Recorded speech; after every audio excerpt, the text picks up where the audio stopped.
ఈ రోజు మీ అందరిని ఒక్కసారి 90s లోకి తీసుకెళ్ళిపోతాను. టైం మిషన్ లో కాదండి, మధుర జ్ఞాపకాలు గుర్తుకొస్తున్నాయి. నా ఆటోగ్రాఫ్ స్వీట్ మెమరీస్. ఈ సినిమాలో ఈ సాంగ్ విన్నప్పుడల్లా ఒక్కసారి నేను నా చిన్నతనంలోకి వెళ్ళిపోయిన ఫీల్ అయితే వస్తుంది. ఏవేవో ఆలోచనలు, మధుర జ్ఞాపకాలు.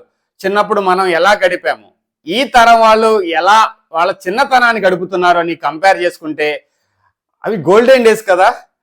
చిన్నతనంలో దూరదర్శన్ టీవీలో వచ్చే చిన్న చిన్న నాటికలు, న్యూస్, చిత్రలహరి, అసలు అవి ఒక్కసారిగా ఊహించుకుంటుంటే ఆ రోజులే ఎంత బాగుండేవి. తినే వస్తువులు కానీ, ఐస్ గోళాలు కానీ, తిమ్మిరి బిళ్ళలు కానీ, ఇంకా చాలా చాలా చాలా.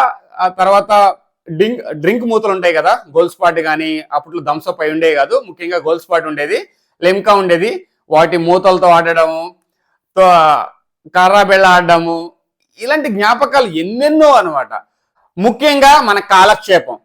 అప్పట్లో మన కాలక్షేపం ఏంటి? దూరదర్శన్ టీవీ, ఈటీవీ, ఇవే ముఖ్యంగా ఉండేవి. దూరదర్శన్లో వచ్చే న్యూస్ కానీ, ఒక్కొక్కసారి మూకీ న్యూస్ వచ్చేది, ఆ న్యూస్ దగ్గర కూర్చొని చూస్తుండేవాళ్ళం.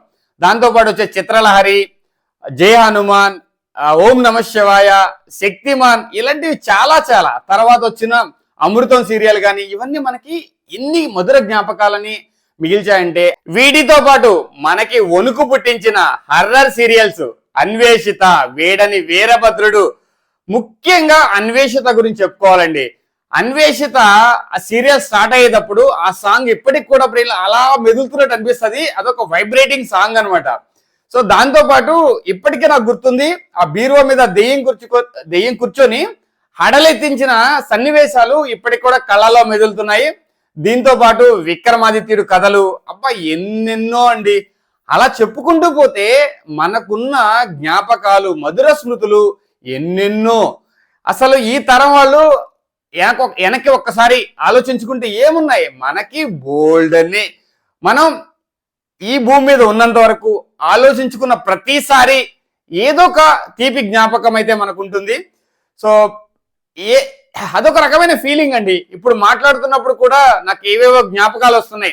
గోళీలు ఆటలాడినవి, గీతలు కాయడానికి వెళ్ళినవి, చెరువుల్లో దూకి ఈతలు కొట్టినవి, క్రికెట్ మ్యాచ్లకు వెళ్ళి పొద్దు నుంచి సాయంత్రం వరకు తిన్నామా తాగామా అని ఆలోచన లేకుండా సమ్మర్లో కూడా ఆటలు ఆడుతూనే కొట్టురు బొమ్మ దగ్గరికి వెళ్ళి గబాబా కొంచెం వాటర్ తాగేసి క్రికెట్ మ్యాచెస్ కంటిన్యూ చేయడం, ఆయాసం అనేది లేకుండా ఎంతసేపు ఆడినా సరే ఆ ఉత్సాహం, ఉల్లాసం ఈ రోజుల్లో పిల్లలకుందా?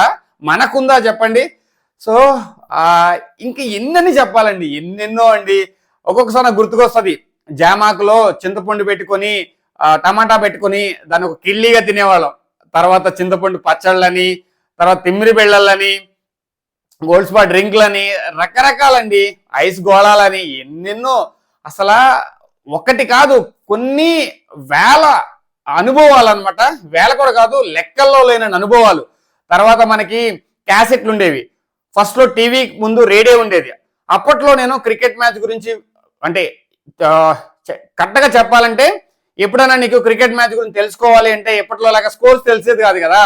రేడియో పెద్ద పెద్ద బ్యాటరీలు ఉండేవి, ఇంత పెద్ద బ్యాటరీలు ఉండేవి. ఆ బ్యాటరీలో రేడియోలో వేసి ఒక పక్కకి వెళ్ళి ఇంట్లో తిడుతుండేవారు, ఎప్పుడు చూసినా రేడియో దగ్గర కూర్చుంటావు, ఆటలు అంటావు, ఇంట్లో పని చేయవు అని. ఆ రేడియోని చెవి దగ్గర పెట్టుకుని స్కోర్ ఎంత, లక్ష్మణ్ ఎంత కొట్టాడు, యువరాజ్ ఎంత కొట్టాడు, సో అవన్నీ ఒక్కొక్కసారి గుర్తెచ్చుకుంటుంటే చాలా డిఫరెంట్ కైండ్ ఆఫ్ ఫీలింగ్.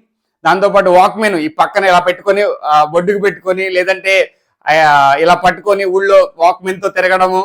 తర్వాత క్యాసెట్లని, టేప్ రికార్డర్ తర్వాత వచ్చింది. తర్వాత వీసీఆర్ అని చెప్పి పెద్ద టీవీలకి వీసీఆర్ వేసి మేమేం చేసేవాళ్ళం అంటే, మా వీధిలో ఏదైనా సినిమా చూడాలంటే పెద్ద వీసీఆర్ అనమాట, పెద్ద క్యాసెట్ ఉంది, క్యాసెట్ పెట్టి ఒక 100 మంది ఇలా వరుసను కూర్చొని ఒక టీవీ పెట్టి చూసేవాళ్ళం. ఆ రోజులే వేరు.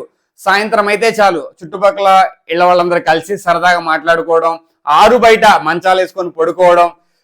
ఎన్నిన్ని ఎన్నిన్ని ఎన్నిన్ని జ్ఞాపకాలు. అసలు ఆలోచిస్తుంటే మీకైనా ఒక్కసారి ఈ వీడియో వింటున్నప్పుడు కానీ, ఈ వీడియో చూస్తున్నప్పుడు కానీ ఏదో ఒక మూల సంథింగ్ మీకు కూడా అలా కొడుతుంది. ఒక గంట అయితే అలా మిమ్మల్ని ఏంటంటే ఒక లోకానికి అయితే తీసుకెళ్ళిపోతుంది. ఇంకా ఎన్ని చెప్పాలని ఇంకా చాలా చాలా చాలా ఉన్నాయండి. హాలిడేస్ వస్తే చాలు రిలేటివ్స్ ఇళ్ళకి వెళ్ళడము, ఎంజాయ్ చేయడము, మేమైతే మాది అడవి దగ్గరలో ఉంటుంది, అడవిలోకి వెళ్ళడము, అడవిలో రకరకాల కాయలు కోసుకొని తినడం, పనసకాయలు పాగలు కూడా తినడము, కొబ్బరికాయలు దొంగతనం చేసి తాగేయడము, మామిడికాయలు దొంగతనం చేసి తినేయడము, జాంకాయల తోటల్లో జాంకాయలు, తర్వాత అరటి తోటల్లో అరటికాయలు దుబ్బేసి తినేయడము. సో అవన్నీ గోల్డెన్ డేస్ అండి. అవన్నీ ఎన్ని ఎన్ని ఎన్నైనా మాట్లాడుకోవచ్చు. సో ఒక్కసారి మిమ్మల్ని కూడా 90s లోకి తీసుకువెళ్ళిపోయాను మధుర జ్ఞాపకాలతో. ఎన్నెన్నో జ్ఞాపకాలండి. తర్వాత అసలు చెప్పడానికి గొట్టాలు ఇలా ఏళ్ళకి పెట్టుకుని తినే ఆ రోజులు కానీ ఎలాగో బతికేసామండి. ఎలా ఆ రోజులు ఎలా గడిపాము. డబ్బులు అంటే తెలియని రోజు. ₹1 పాకెట్లో ఉంటేనే, నేను డిగ్రీలో ఉన్నప్పుడు కూడా ₹10 నా పాకెట్లో ఉంటే చాలా పెద్ద అమౌంట్. ఏం చేయాలి ₹10తో ఆలోచించే రోజులు. రూపాయికి ₹2 ఎంత కావాలితే అంత తిండి దొరికే రోజులు. ₹5కి మంచి రైస్ దొరికే రోజులు. బతకడానికి మా ఊరుంటే చాలు, మా ఊర్లో తింటాక అన్నీ దొరుకుతాయి. రోజు లెగిస్తే పక్కకెళ్ళి ఆకుకూర కోసుకొని వండుకున్న తిన్న రోజులు. అన్ని తోటల్లో తిరిగి ఎంజాయ్ చేసిన రోజులు. గట్ల మీద, చెరువులో ఈతలు కొట్టిన రోజులు. ఎన్నెన్నో జ్ఞాపకాలు.